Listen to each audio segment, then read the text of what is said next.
real at every mother angle. If you a real mother, they hate you with everything they got. They can't stand it. You can't. I'm not the type of dude that you can come up on like Bro, this. listen. We out here to what get kind of content. You're not gonna tell me what to do. You can't come up on me. He told street dudes who had did dirt in the street. When y'all see Gene, y'all do him dirty. Y'all beat him up. He wanted me in the dirt and was trying to rock me to sleep.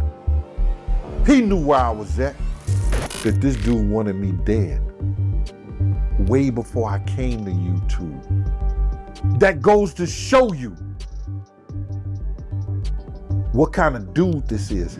They're coming at real ones from every direction. If you stand on truth, they see you as a threat. They hate it. They can't stand men who won't fold. You can't pull up on someone like me and expect silence. Nah, we're outside. This ain't the kind of guy you can walk up on and try to punk. That won't end well. See, Diddy's not playing defense anymore. He's moving like a man who thinks he beat the system. And now he wants payback. Word is, he's sending messages the old way, off the books and through the streets. And just like that, Gene Deal gets jumped outside a reunion event for former Bad Boy affiliates.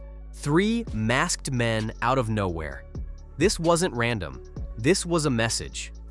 What I look like getting beat up. What a grown man look like, somebody smacking him around, hitting him and all this shit like that. I ain't taking no ass whooping. I ain't took an ass whooping since the fucking doctor spanked me on my fucking ass. I ain't took an ass whooping since my mama and my daddy. When they stopped taking it, I guess I'm got amnesia. I don't know what an ass whooping look like or feel like. Let's call it what it is, a warning shot. What's crazy, this comes right after Gene gave another bombshell interview about Diddy, talking about how he almost lost his life working for him, how he was lied to, underpaid, thrown into dangerous setups, and then days later, bam, he gets ambushed. Coincidence? Not a chance. Gene's been exposing Diddy for years, but now that the world is watching, Diddy sees him as a problem that needs to be silenced. But Gene isn't running. He's standing tall, and now he's got backup. Katt Williams just stepped into the ring. Katt isn't just throwing support from the sidelines. Sources say he and Gene are working together on something big, some kind of project to pull back the curtain on not just Diddy, but the entire entertainment industry. Think podcast? Maybe. A documentary? Possibly. But whatever it is, insiders are calling it a truth bomb. And when it drops, the whole game might change. Let's rewind a bit. After the attack, Gene went live and shut down the rumors that he got beat.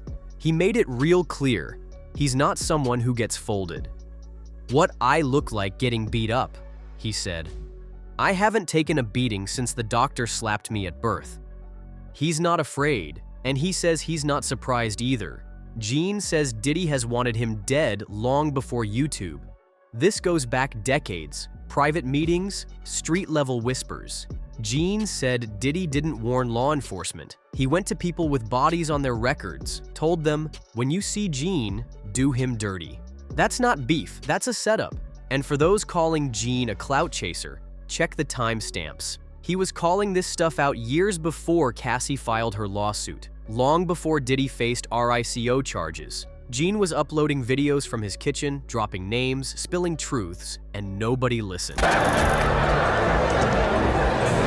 Motherfucker gay in Hollywood, you never expected. They be having these big ass mansion parties, and the mansion party, the whole mansion is a party, and then it's a separate party in the little rooms. I ain't been famous that goddamn long. I'm excited to be at the mansion party. You be looking at all the goddamn rooms, and you around and look in the wrong room and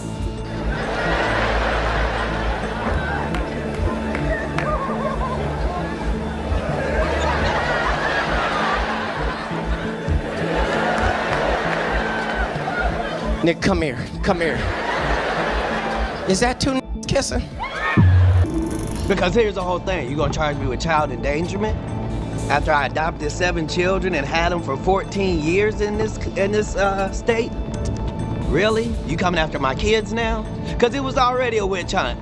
Now you want my babies? Yikes. Back in that moment, Katt was still wearing Kevlar to bed. Right. He said he got arrested over 30 times.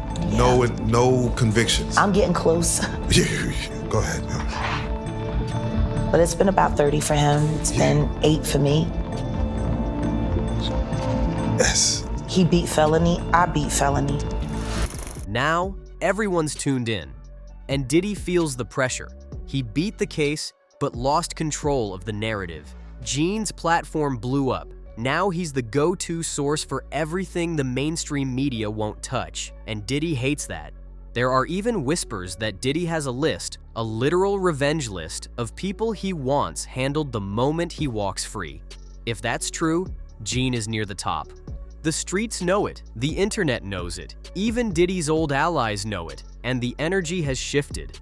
Katt Williams isn't just tweeting cryptic messages. He's out here dropping bars about real pain, about people with good hearts being pushed too far, and now he's aligning with Gene. Katt's been in the crosshairs too. He said they tried to destroy him, framed him, tried to take his kids, sent him to institutions, turned the system against him, and still, he survived. Jaguar Wright even claimed Katt wore a bulletproof vest to bed for years. That's the level of fear he lived under. Arrested 30+ times, no convictions, beating felonies like it's routine. Because when you start pulling at these strings, the whole fabric of the industry starts to unravel. And let's talk about those mansion parties. Katt used to joke about them. Now, he says it's ritualistic. Not just hookups behind closed doors, but dark stuff. Symbolism, allegiances, power games. The kind of stuff you don't come back from if you talk too much. Gene's been saying the same. Rituals, idol worship, full moon sacrifices. It all sounds insane until you line up the patterns and see the receipts. And now they're teaming up? That's not a coincidence. That's a problem for a lot of powerful people. What I look like getting beat up? What a grown man look like, somebody smacking him around, hitting him and all this like that. I ain't taking no ass whooping. I ain't took an ass whooping since the doctor spanked me on my fucking ass. I ain't took an ass whooping since my mama and my daddy. When they stopped taking it, I guess I'm got amnesia. I don't know what an ass whooping look like or feel like. It came to life for y'all. It came to life for y'all that this dude wanted me dead way before I came to YouTube. Cause I was having meetings with serious dudes in the street and he refused to sit down. So what did he do? He tell his security team. He didn't tell the NYPD officers. He didn't tell the Department of Correction officers. He didn't tell none of the parole officers or anybody he had working for him that was officers. He told street dudes who had did dirt in the street. When y'all see Gene, y'all do him dirty. Y'all beat him up. He ain't tell him to beat me up. He didn't tell him that. He wanted me in the dirt and was trying to rock me to sleep. He knew where I was at. According to industry sources, Katt and Gene have been talking for months. Quiet meetings, phone calls, planning something that Hollywood can't stop. And now that Katt's launching his own studio, the door is wide open for uncensored stories to come to light. Gene has receipts. Katt has a platform, and they both have nothing to lose. After the attack, Gene's tone changed. The gloves are off. He's not hinting anymore. He's naming names, detailing abuse, exposing hidden agendas. He's done protecting people. In his latest interview, he called out folks celebrating Diddy beating the RICO case. "You're praising a monster," Gene said. "A narcissist, a predator.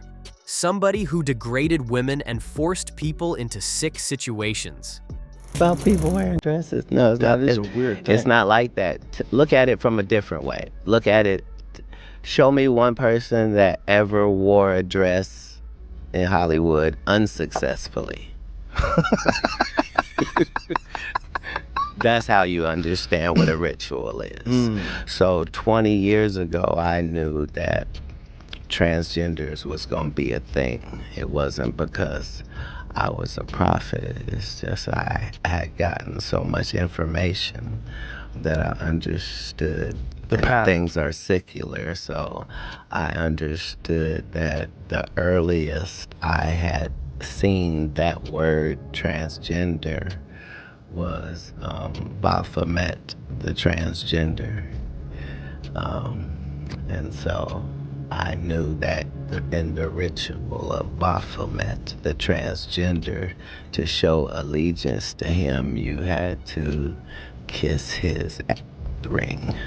Really? And it said both of those things. So I knew that both of those things would become popular in the future. And when asked how he really feels about Diddy, Gene didn't hold back. "I'd rather see him buried." That's not hyperbole. That's rage. That's betrayal. That's years of loyalty thrown away. Gene says he risked his life for Diddy, not once, but multiple times. Not because he liked him, but because it was the job. But the final straw? Watching Diddy do evil to others. That's what broke Gene. That's what turned him into the whistleblower he is now. And he's not scared. "I was his bodyguard," Gene said, "but I can guard my own body too. With God's help, I'm good." So don't expect him to back down. Don't expect him to go quiet. And here's the bombshell. Word is, 50 Cent is also circling this project, not just to show love online, but to get involved. He's been building a documentary about Diddy for a while, and now, with Gene and Katt in the mix, it might finally happen. The question now isn't whether something big is coming. It's how loud the explosion will be when it does. Because Diddy may have beat the case, but this war isn't over. It's just beginning.